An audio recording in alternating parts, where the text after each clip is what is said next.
I found 27 amazing facts you probably didn't know about 1.18. So subscribe and here are some of the coolest things you missed in the Caves and Cliffs update. Number 1. Everyone loves the normal Minecraft font, but Mojang have added a secret way to write in 1.18. It looks like the enchantment table language, but it's actually a new way to encode messages. This one says subscribe, do it. Currently this font can only be seen with commands, but these runes might be used in the Wild update for the Deep Dark, and have been seen before in Minecraft dungeons, where they're called Illager Alt. Is this what the Illagers are actually saying? I don't know about that, but I do know for number 2 that Mojang have tried to sneak in a few texture changes without you knowing in the 1.18 update. Most of the door items have changed slightly, the hammer in the anvil has changed, and the regular item frame has been brightened a bit. But that's not all. They've removed a single pixel from the texture of stage 3 carrot crops. Literally unplayable before. Speaking of hidden changes, for number 3, here are some secret changes that happen to the axolotls. Before 1.18, axolotls were able to spawn anywhere with enough water and darkness. Yep, that includes the end and the nether if you could somehow get water in there. Now they can only spawn in lush cave biomes with clay beneath the water. Why do they have to be so picky now? Also, the brown ones have had their texture changed very slightly because their back wasn't centered before. That is better posture. Number 4. This update stretches worlds up to 320 blocks tall, but that's not the highest that a Minecraft version has ever allowed you to build.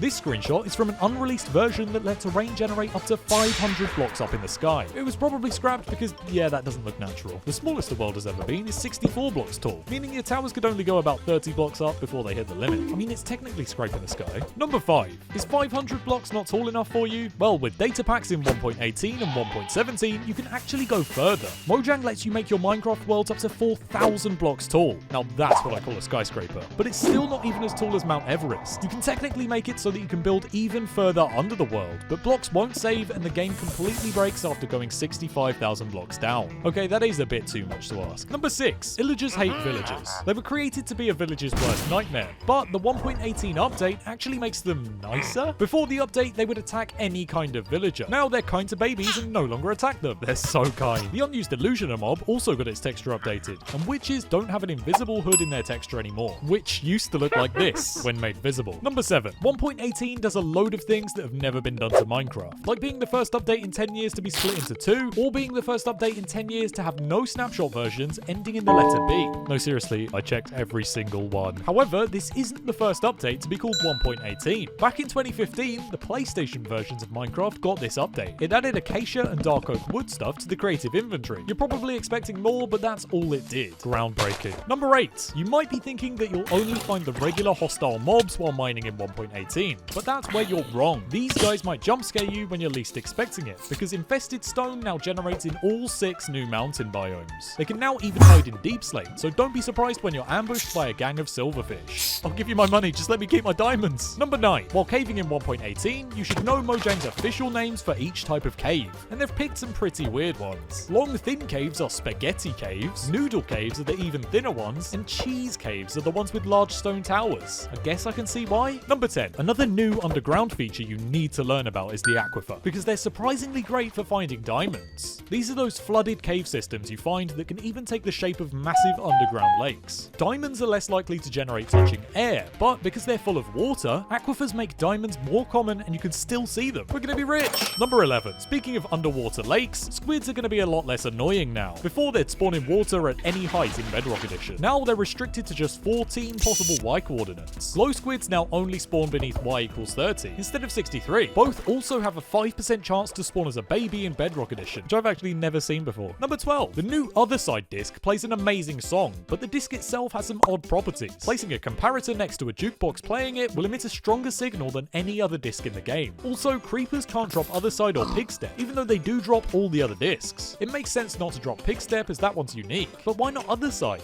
The song's so good they want to keep it for themselves. Number 13. It's so much easier to get powder snow, but that means it's much easier for it to catch you off guard. So while in groves and snowy slopes, avoid the freezing effect by wearing leather boots. Skeletons turn into strays in powder snow, and polar bears don't take damage, so watch out. Interestingly, goats are the only mobs that avoid powder snow, meaning that goats truly are the smartest mobs in Minecraft.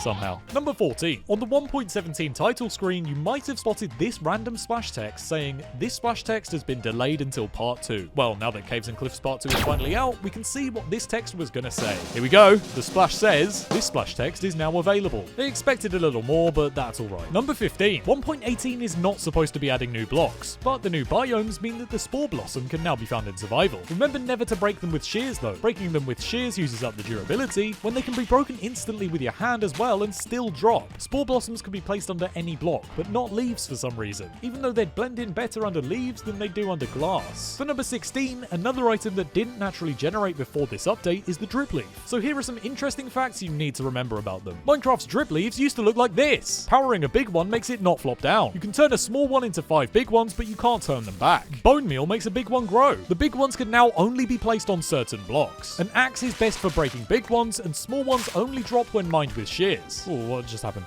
Number 17. Now that the Lush Caves biome actually generates, we can also finally find azaleas. Placing an azalea within 2 blocks of an oak or birch sapling will have a 5% chance of the tree having a bee nest with bees inside. This actually works with all flower types too. Number 18. The moss blocks you find in Lush Caves used to let you break bedrock. Using bone meal on them will cause certain types of nearby block to be converted to moss blocks. When Mojang were adding this feature, they forgot to make sure to only change certain blocks, meaning that they could even change bedrock. Moss is stronger than you think. Another weird thing about these blocks is that they let you put nether fungi on them, but not mushrooms. Number 19. Nothing beats the satisfaction of completing a difficult achievement, and 1.18 adds 4 new advancements to Java Edition. They include things like riding a strider in the overworld, playing a jukebox in a meadow, or my favorite, trading with a villager at the new height limit. Just when you thought trading prices were high enough. The adventuring time advancement has also increased from 30 required biomes to 50, which is gonna need some serious trekking. Number 20. Amongst the major changes being made to Minecraft, this update also brings a few tiny details that you didn't notice but will appreciate. When you find a buried treasure chest in Java Edition, you'll always get a potion of water breathing now. Some new things like water droplets making splash particles and temples being banned from generating in the water just make the game that little bit more accurate. Number 21. Most new mountains are really snowy, but that wouldn't make sense right next to a warm biome like a savanna or jungle. Luckily, Mojang thought this through. When a mountain tries to generate next to a warm biome, it becomes a stony peaks biome. Instead of having goats like the jagged peaks biome, stony peaks have no mobs at all. Well, apart from monsters. Number 22. 1.18 has added a bunch of biomes and that's no secret. However, you likely didn't know that Mojang have removed a couple biomes too. One of these is the deep warm ocean, which you've probably never seen before because it never naturally generated for some reason. Mojang also removed 15 more biomes. Explains why they're called biomes. Number 23. Mountains can now go really high, but how tall can they actually get? A 1.18 mountain can be up to 260 blocks tall. That's literally higher than you could even build before. Plus, you're still left with over 60 more blocks to build really cool stuff. I know this is the Caves and Cliffs update, but wow, that's a tall mountain. Number 24. There's a big feature that got cut from 1.18 that I really liked. Hostile mobs were only going to spawn in complete darkness. This really would have helped with making nice dimly lit builds in survival, but these changes got reverted, probably because they broke too many mob farms. I'll just stick to peaceful for now then. Number 25. Mojang changed the title screen background with every update. However, they keep the seeds for these images secret. But you guessed it, the seed finding experts from Minecraft at Home managed to work out the exact seed for the new background. It turns out that it's exactly the same seed as the original one from over 10 years ago. Look how much it's evolved. They grow up so fast. A detail that's really hard to spot in these images is that a chunk is missing right here. Hope someone got fired for that blunder. Number 26. Lightning bolts have been improved for 1.18 in a small but weird way. In Bedrock Edition before the update, lightning bolts could have shadows. Aren't lightning bolts supposed to be made out of light? Mojang eventually figured this one out and fixed it for the update. Come on Mojang, it's in the name. Number 27. Getting a horse, mule, llama, or donkey to follow you has always required a lead or a particularly annoyed llama. With 1.18, you can get around that sometimes painful limitation with a hay bale for a llama or some golden food for the other mobs. They have very expensive taste.